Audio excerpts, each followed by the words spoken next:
बर हे आपल्याला खायला किती साखर लागते? फक्त 18 किलो साखर लागते. म्हणजे 100 किलो जर साखर उत्पादन झालं त्यातली 18 किलो साखर माणसाला खायला लागते. बाकीची 82 किलो साखर हे उद्योगाला लागते. Ice cream, chocolate, Pepsi, Coca Cola, Cadbury ह्या सगळ्या गोष्टीला, बिस्किट ह्या सगळ्या गोष्टीला साखर 82 किलो लागते. मग तुम्ही निर्यात बंदी का लावली? जर निर्यात बंदी आपल्या सरकारने उठवली तर कमीत कमी आपल्या ऊसाला 4.5 ते 5 हजार रुपये प्रति टन भाव मिळू शकतो. मग ह्या उद्योगपतींना साखर स्वस्तात मिळावी म्हणून निर्यात बंदी लागू करतात आणि शेतकऱ्याला मारतात. बरं आज किमती किती वाढल्यात? खताच्या किमती किती वाढल्यात? मजुराची किमती किती वाढल्यात? खर्च 10 वर्षापूर्वी 1 एकर ऊसाला जेवढा यायचा त्याचा किती पट वाढला आता? ठिबक सिंचन, स्प्रिंकलरची सबसिडी 2 वर झाल्या सरकारने दिली नाही. दिली का?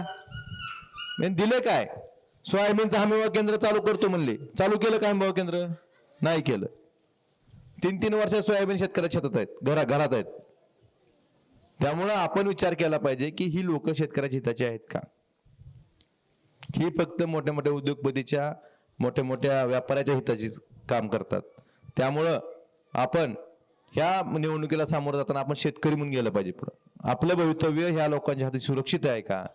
आपल्या माता भगिनीची सुरक्षा हे सरकार करू शकतोय का? आपण बघितले बदलापूरला एका लहान चिमुरडीवर अत्याचार झाला. छत्रपती शिवाजी महाराजांच्या महाराष्ट्रात आपल्या लेकीवर अत्याचार झाला म्हणून त्याच्या आई वडिलाला जर आंदोलन करावं लागत असेल, फिर्याद घ्या म्हणून आमची.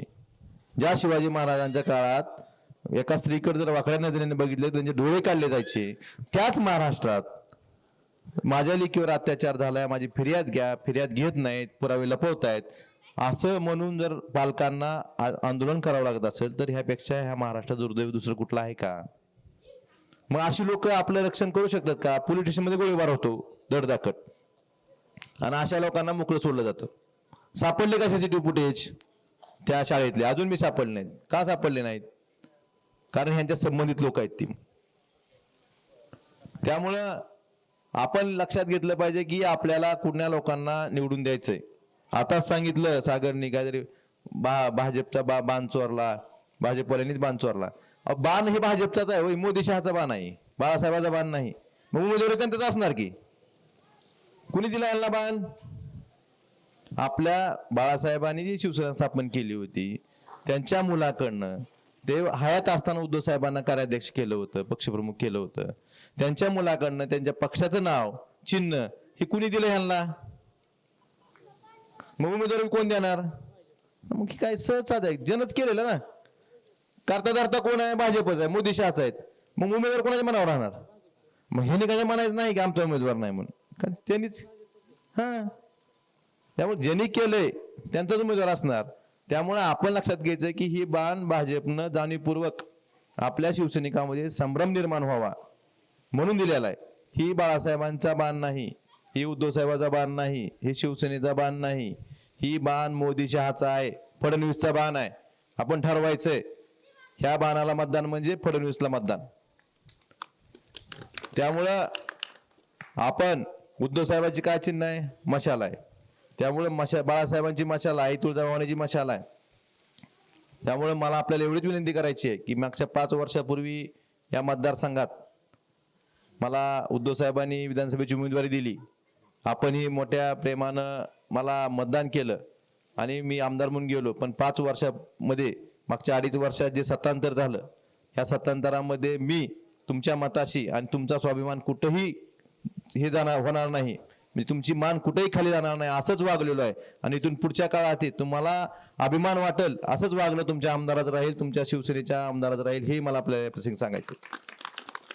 गावाच्या बाबतीत सांगायचं झालं तर आपला पुलाचा एक विषय आहे, तो मागं आपण बोललो होतो. पुलाचा पण विषय, पिंपळगाव रस्त्याचा पण विषय आहे. पुलाच्या विषयात आपण मार्गी लावलेला आणि पिंपळगाव रस्त्याचा विषय आपण त्याला ग्रामीण मार्ग आहे, हाही रस्त्याचं काम पूर्ण करून घेऊ. आपली पाणीपुरवठ्याची योजना झालेली आहे.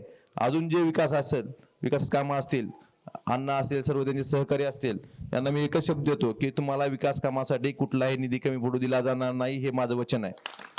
त्यामुळं इथून पुढच्या काळातही आपण आपल्या मतदारसंघाचा, आपल्या तालुक्याचा, आपल्या गावचा सर्वांगीण विकास करण्यासाठी आणि कागदावरला विकास न करता खराच प्रत्यक्षात विकास करण्यासाठी आणि आपण यावेळेस उद्धव साहेबांनी मी जाहीर केलंय की महिलांना हे 1,500 देत आपण महालक्ष्मी योजनेतून 3,000 रुपये देऊ.